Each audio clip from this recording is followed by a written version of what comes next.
how do I hope to see these elements in my own classroom as a future educator?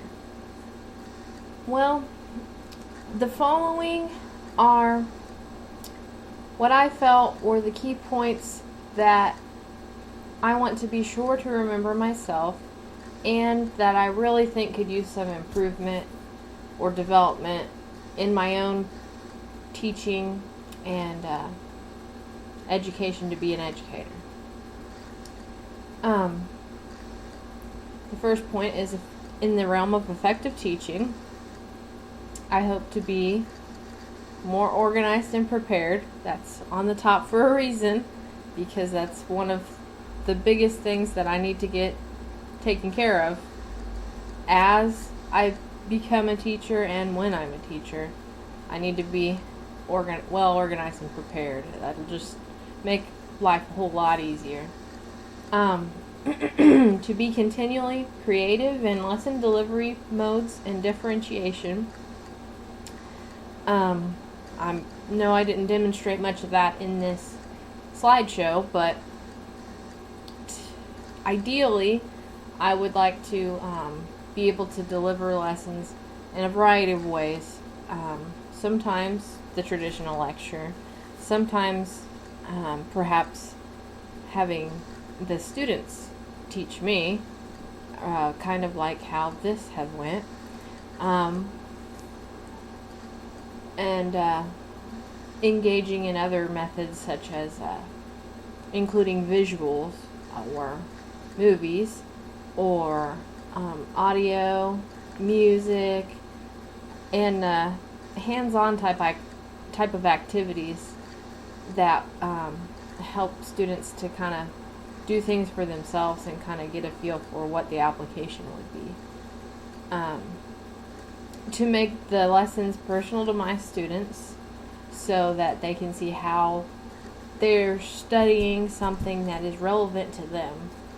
It's not just a meaningless fact that they have to know to pass the test.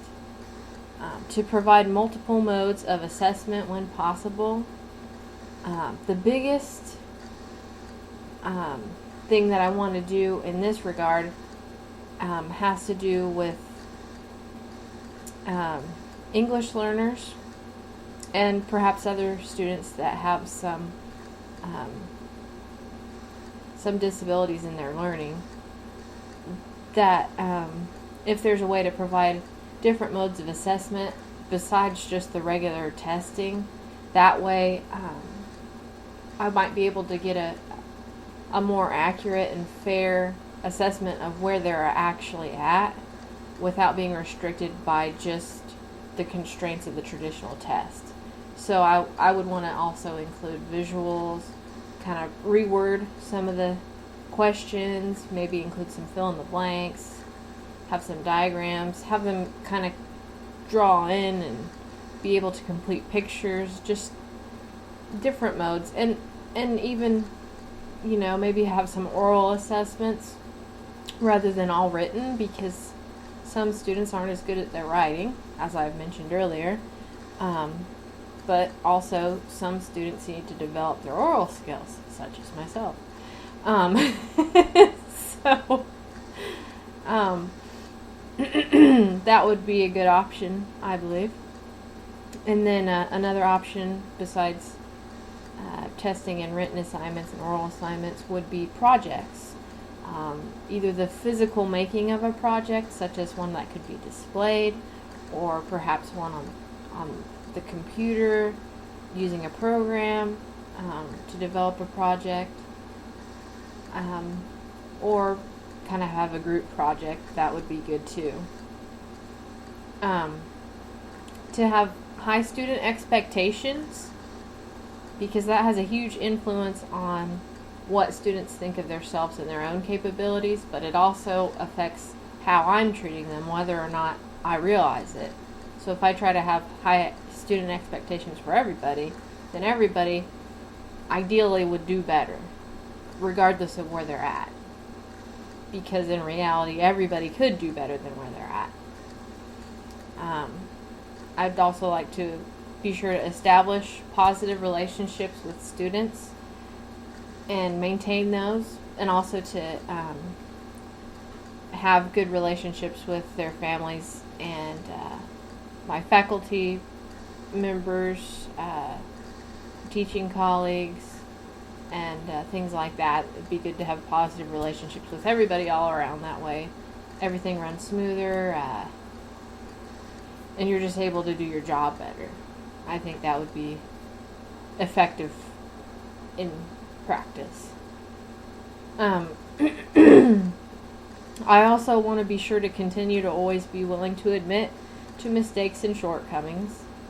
I'm not very shy about doing that now, but I want to always remember to be able to do that, especially when I get in that position as a teacher, not to be a dictator with my authority, to be willing to say, I messed up, I'm sorry, I need to fix this. This isn't your fault. When it's my fault, not their fault. And I also want to be sure to remember to have a positive attitude rather than a negative attitude, and keep good humor, like some of the good teachers I've had in the past that I've described in the previous slide. Excuse me. I hope in my effort to create an effective learning environment, especially to organize both my time and my material content. Again, this is organization. I think this will really help me out as a teacher. To provide security in the classroom to my students, so that way they don't have those feelings of insecurity or fears distracting them from the actual learning time, and that they are comfortable to be able to learn and to be themselves there. And that will just add to the positive environment that I hope to create. And I'd hope to emphasize cooperation more than competition, and to have students work together as much as is possible, reasonable, depending on the subject, but also to cooperate with me so that they feel like they have a part in building this learning environment. In regard to effective communication, I could probably use some overall improvement. I know that my communication skills aren't what I would like them to be, but they're not necessarily what I would consider to be terrible. But, if I'm planning to become a teacher, an effective teacher, I would want to be better able to communicate, especially with the students, but also with their families, and with my colleagues, and with the community when necessary.